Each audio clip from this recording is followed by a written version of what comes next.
Hi everyone, welcome to sleepy classes. Premix के एक नए सेशन में आप सबका स्वागत है।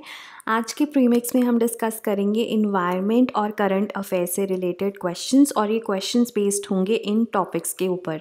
शुरू करने से पहले एक इम्पॉर्टेंट अनाउंसमेंट है। हमारा जो क्रैश कोर्स है वो ऑलरेडी चल रहा है। 1 मार्च से इट हैज़ बीन स्टार्टेड, और इस क्रैश कोर्स में हम जनवरी 18 onwards current affairs subject wise cover कर रहे हैं, राइट। अब ये जो हमारा क्रैश कोर्स है ये ऑलरेडी बहुत रीज़नेबली प्राइस्ड है।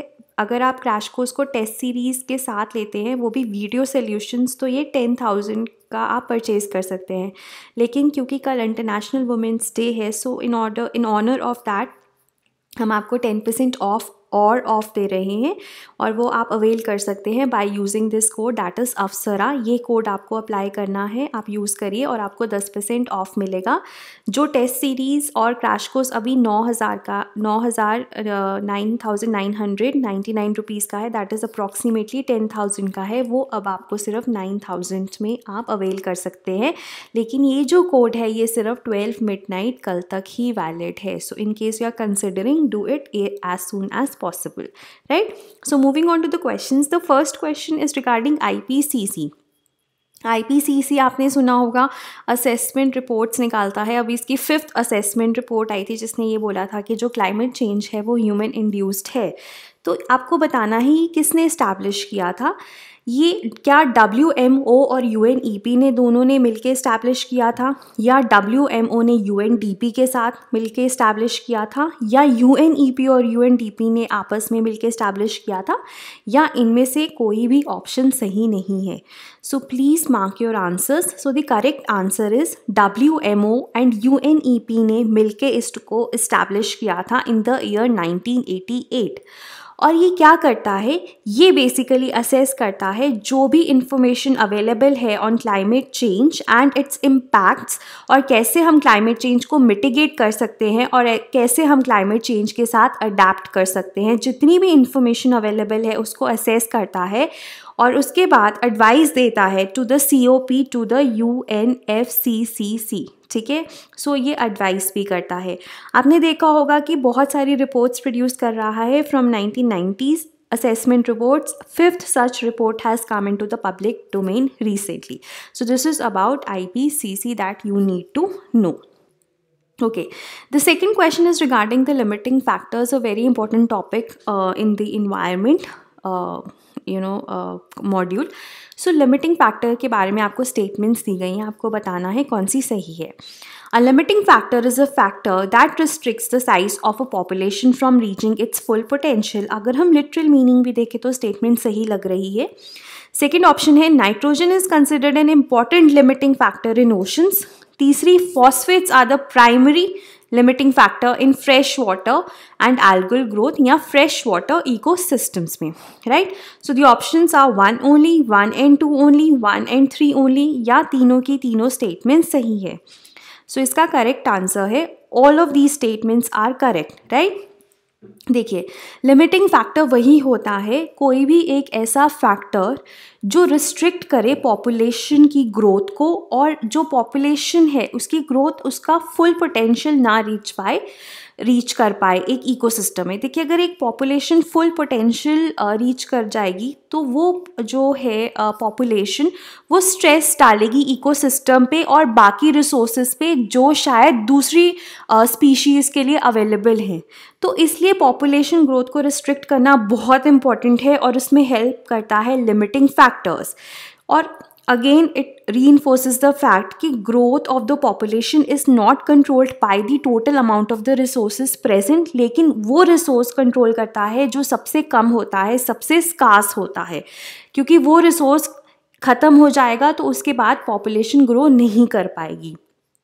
आपने देखा होगा ट्रॉपिकल रेन फॉरेस्ट में रेन्स की अबंडेंस है, न्यूट्रिएंट्स बहुत हैं, लेकिन फिर भी सीड्स जर्मिनेट नहीं करती, क्योंकि जो रेन है वो न्यूट्रिएंट्स को बहा कर ले जाती है। Soils are deprived of the nutrients, hence the seeds don't germinate quickly. इसीलिए कहते हैं कि ट्रॉपिकल रेन फॉरेस्ट में लिमिटिंग फैक्टर क्या है, nutrients present in the soil. Similarly nitrogen एक लिमिटिंग फैक्टर है ओशंस में, जो प्लांट्स ओशन में ग्रो करते हैं उनके लिए नाइट्रोजन एक लिमिटिंग फैक्टर है क्योंकि नाइट्रोजन बहुत कम अमाउंट में प्रेजेंट है। सिमिलरली फॉस्फेट्स एक लिमिटिंग फैक्टर है फ्रेश वाटर इकोसिस्टम्स में। तभी आपने देखा होगा कि जब NPK फर्टिलाइजर्स हैं जब वो बहुत ज़्यादा बढ़ जाते हैं, रन ऑफ एग्रीकल्चर में उनका यूज़ होता है, अबंडेंस में, रन ऑफ में वो आते हैं, वाटर बॉडीज़ में रीच करते हैं, तो phosphates are no longer limiting. तो आपने देखा होगा एक प्रोसेस है यूट्रोफिकेशन, वो हो जाता है which can actually jeopardise the whole ecosystem, the whole fresh water ecosystem. Again I say कि अगर आपको डिटेल में करना है we have videos on it, आप देख सकते हैं उसमें जाकर। The third question is regarding the Genetic Engineering Approvals Committee. ये कौन सी मिनिस्ट्री के अंडर इस्टेब्लिश्ड है या ये ऑटोनॉमस बॉडी है, आपको बताना है।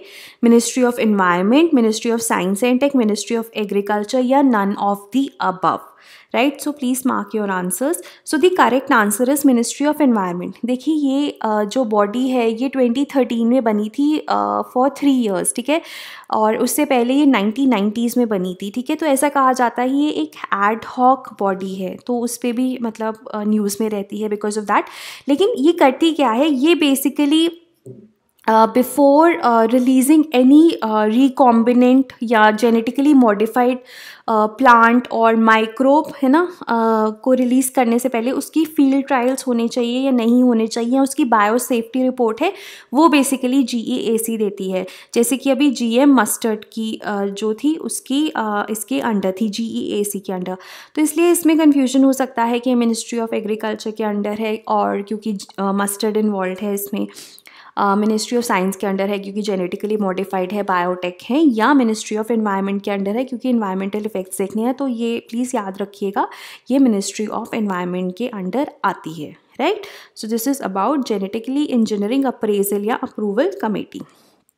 Moving on to the fourth question that is regarding Pradhan Mantri Bharatiya Jan Aushadhi परियोजना। ये हम क्यों पढ़ रहे हैं आज, क्योंकि आज जन औषधि दिवस मनाया जा रहा है ऑन 7 March। आपको बताना है कौन सी स्टेटमेंट्स इनमें से सही हैं regarding this scheme. The first is it will help to reduce the out of pocket expenditure on medicines, ठीक है। सेकेंड है it is being implemented by the ministry of health and family welfare.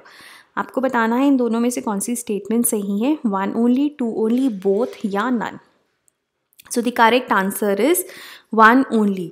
क्यों? क्योंकि कौन implement कर रहा है, ministry of health नहीं, it is actually implemented by department of pharmaceuticals, ठीक है। और department of pharmaceuticals is under which ministry, it is actually under the ministry of chemicals and fertilisers, right.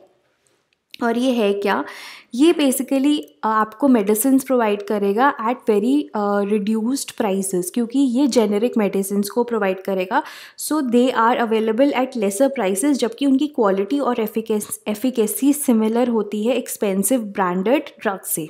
और जो गवर्नमेंट है वो एम कर रही है कि ऐसा एक स्टोर हर एक ब्लॉक में होगा in the country by 2022, that is there.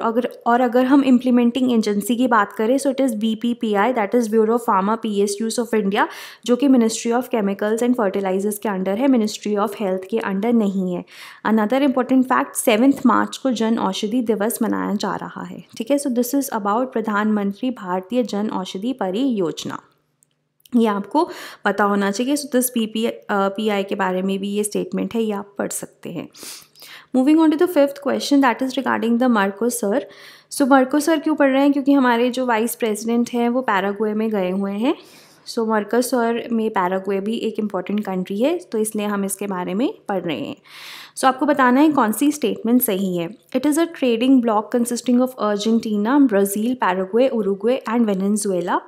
और इंडिया और Mercosur they have a preferential trade agreement, ठीक है। क्या फ्री ट्रेड अग्रीमेंट तो नहीं है, so you have to like analyse this statement also. So which of the above statements is are correct, 1 only, 2 only, both या none. So please mark your answers.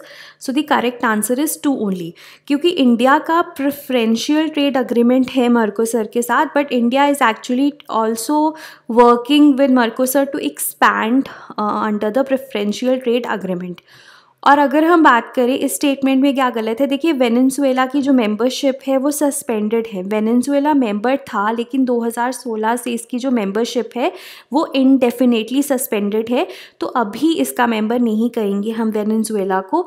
और initially भी अगर हम देखें जिन countries ने मर्कोसर को बनाया था वो अर्जेंटीना, ब्राज़ील, पैराग्वे और उरुग्वे थे। वेनेजुएला बाद में आया था। इवन बोलिविया की भी मेंबरशिप इज़ बीइंग कंसिडर्ड। तो इसलिए अगर हम अभी देखें प्रेजेंटली तो ये 4 कंट्रीज़ ही मेंबर है मर्कोसर की। सो मर्कोसर इज़ द स्पेनिश इनिशियल्स, और इसका अगर हम मतलब देखें तो ये सदर्न कॉमन मार्केट कहा जाता है। It is established by a treaty which happened in 1991। This is in Paraguay, this place. तो ये मेंबर्स हैं। वेनेजुएला की membership has been suspended since December 2016, और इंडिया का अभी प्रेफरेंशियल ट्रेड अग्रीमेंट है, 2004 में ये साइन हुआ था, और अभी इंडिया इस मर्कोसर के साथ नेगोशिएशंस कर रहा है for the expansion of this PTA, right. तो इसलिए ये इंपॉर्टेंट हो जाता है। Moving on to the last question, that is one stop centre. One stop centre के बारे में आपको बताना है ये स्टेटमेंट सही है कि नहीं। It is a centrally sponsored scheme. It is funded from Nirbhaya fund. It is under the women and child development ministry, right. So which of the above statements are correct? 1 and 2 only, 2 and 3 only, 1 and 3 only, या तीनों की तीनों statements ही सही हैं। सो सही क्या है? सही है कि ये तीनों की तीनों स्टेटमेंट्स ही सही हैं।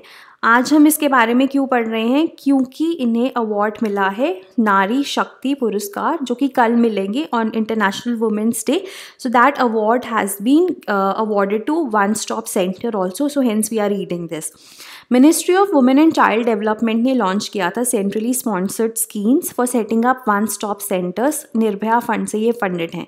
इनका पर्पस क्या है? ये बेसिकली वुमेन जो कि वायलेंस से अफेक्टेड है उनको इंटीग्रेटेड सर्विसेज प्रोवाइड करेंगे। कैसे? पुलिस की जो असिस्टेंस है, मेडिकल एड है, social counselling, legal aid. So जो भी उनको हेल्प चाहिए होगी because they have been a victim of the violence, तो उसके लिए वन स्टॉप सेंटर है जिसमें आपको पुलिस और medical aid, counselling, psychological counselling, legal add सब कुछ मिलेगा। Even temporary stage for 5 days also under one roof, hence the name is one stop centre.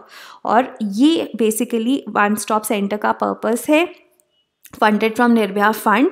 और इसको इस बार 2019 में इंटरनेशनल वुमेंस डे के दौरान नारी शक्ति पुरस्कार से सम्मानित किया गया है। Hence this becomes very important, और आपको इसके बारे में सब कुछ पता होना चाहिए, and that is the reason we are studying it today. So ये थे आज के हमारे प्रीमिक्स के 6 क्वेश्चंस। मिलते हैं कल जल्दी ही। Thank you.